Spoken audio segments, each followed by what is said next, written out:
Salut les amis, comment vous allez? J'espère que vous vous portez bien.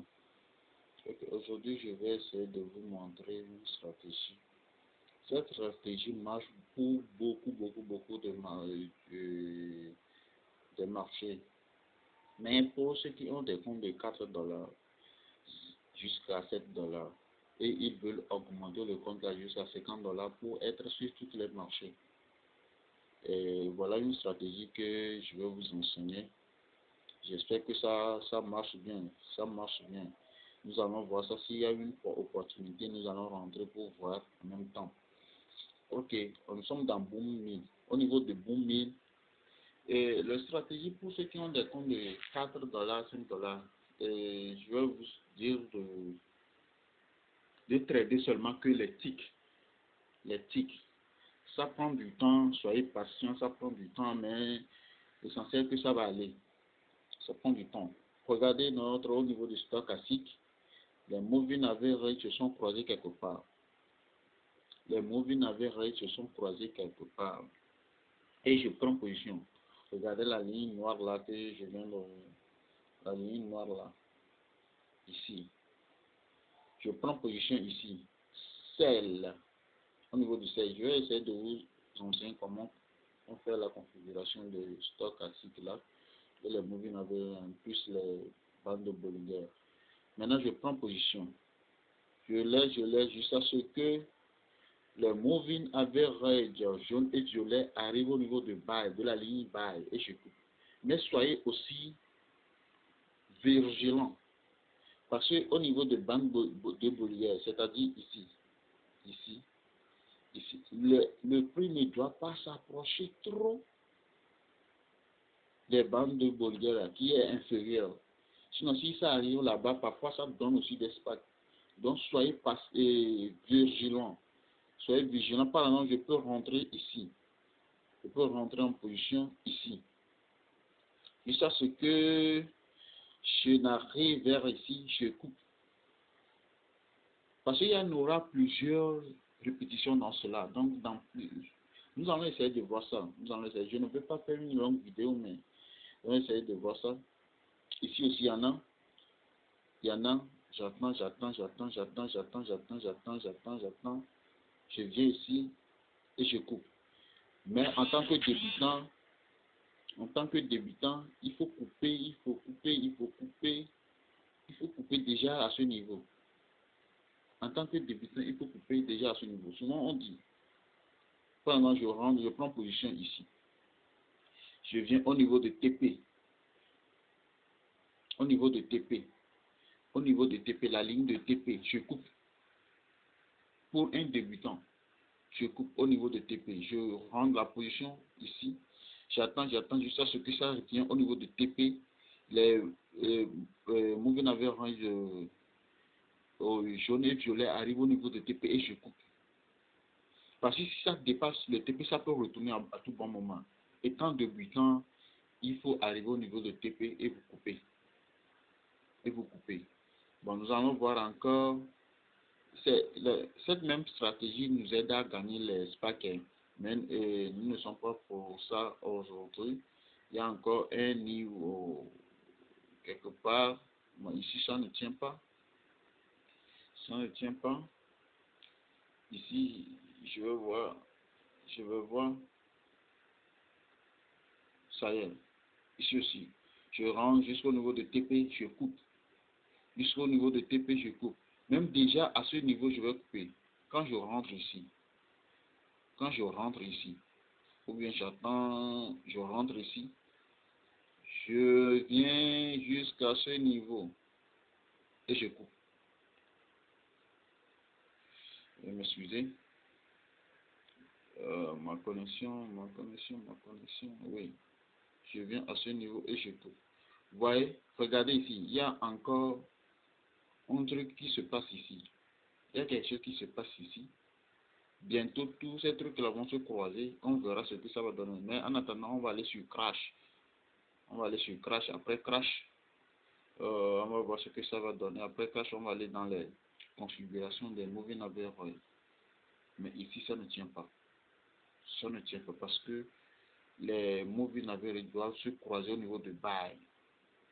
Au niveau de buy. Ici, ça tient quelque part ici. On le tient. Truc arrive au niveau de bas, TP, je coupe. TP, je coupe. Ici, on peut arriver jusqu'à ce niveau. Il y a du risque dedans. On peut arriver jusqu'à ce niveau, mais au niveau de TP, vous coupez, vous sortez dedans. Et vous attendez encore une autre occasion, les amis. On va voir encore crash 500.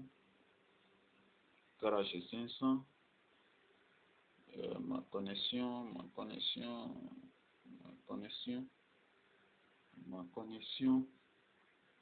Oh, putain. Ok.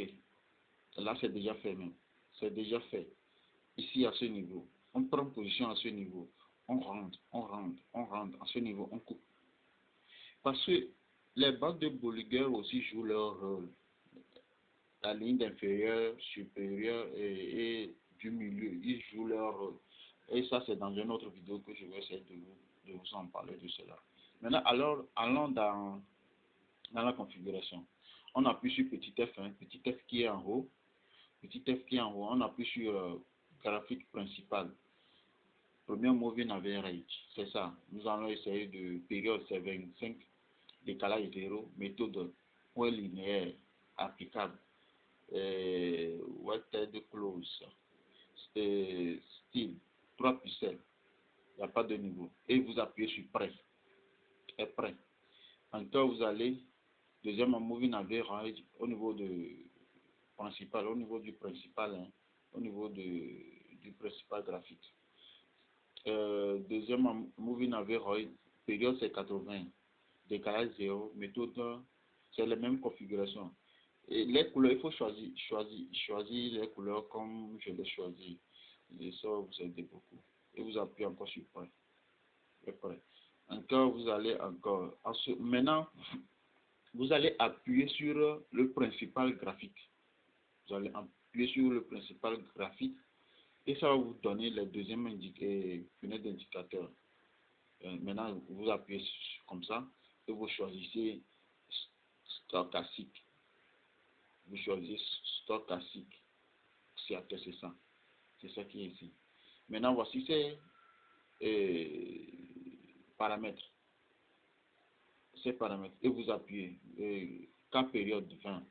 D période 8. Ralentissement 10. Prix. Close. Méthode. Point linéaire. Maintenant, au niveau de niveau, appuyez sur la flèche là. Et vous allez rentrer. Maintenant, 80. Au niveau, vous allez écrire 85. Cell. 85, comme ça, cell. Arrivez ici, vous écrivez cell. Si au niveau de 50, vous écrivez 50, vous écrivez 50, vous écrivez TP, vous écrivez 15, vous écrivez buy. Bon, pour ceux qui ne savent pas comment peut-être ajouter les nombres là, on appuie sur le plus, on appuie sur ceci, on retourne, on appuie sur plus, ça vient. Maintenant, si je veux supprimer, j'appuie sur ici, je supprime cela. Maintenant, je viens et j'appuie sur après. Maintenant, comme je l'ai déjà fait, c'est pourquoi. Maintenant, nous allons sur stochastique, c'est-à-dire l'indicateur second là. Vous allez appuyer sur l'indicateur second qui est ici, en bas, la fenêtre de l'indicateur 1. Appuyez sur ça, ça va vous donner les mots, les indicateurs. Prenez le moving average, prenez période, maintenant c'est période 20. Décalez la même chose et vous appuyez après. De la même manière ici aussi. Maintenant ici la période de la deuxième moving average c'est 30. Et là-bas regardez, méthode point linéaire appliquée à l'or. Maintenant c'est ça et vous appuyez encore sur après. Maintenant ça va vous donner tout ça là. Ça va vous donner tout cela. Maintenant ça là, je vais essayer encore un autre jour pour vous en parler de ça. Comment on trade pour les spikes et autres. Et comment avec ça on peut trader les autres les marchés de forex, les marchés de synthétique aussi. On peut trader avec ça. Et je vais vous enseigner de ça aussi. Alors mes amis, mettez ce truc là en démon et venez me dire le résultat. Testez ce truc en démon, vous allez voir les résultats. Hein? Merci beaucoup. Merci à vous.